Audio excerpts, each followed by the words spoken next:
May sinasabi ka ba? Hindi, ang sabi ko, ang pangit sa health ng bata pag kumain ng ganyang katatamis. Masyado siyang bata. Kaya mabuti pa, itabi mo na to. Oo, itabi mo na lang para hindi niya makain. Kasi hindi talaga okay yan. Girls, pwede ba? Huwag naman kayo pang-away sa harap ng bagets, ha? Araw ko na lang po titikman ang dala niyo mamaya.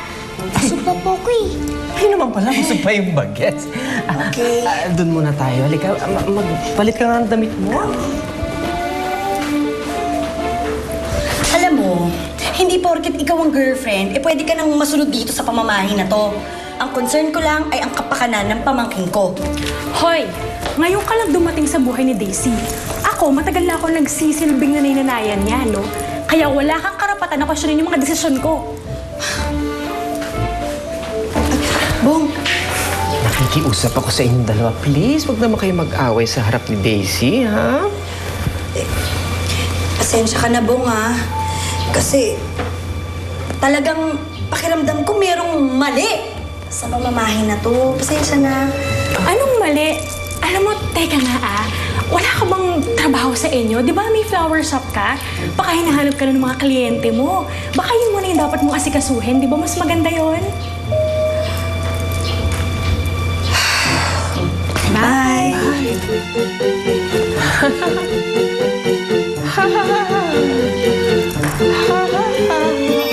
Etong pixie mo, kinukulit na naman ako.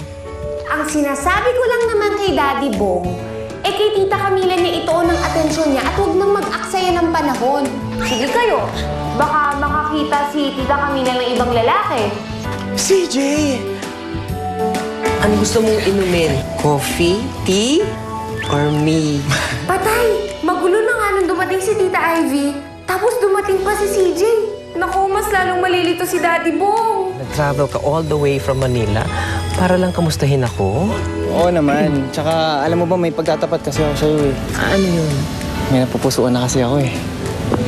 Talaga? May nagugustuhan ka na?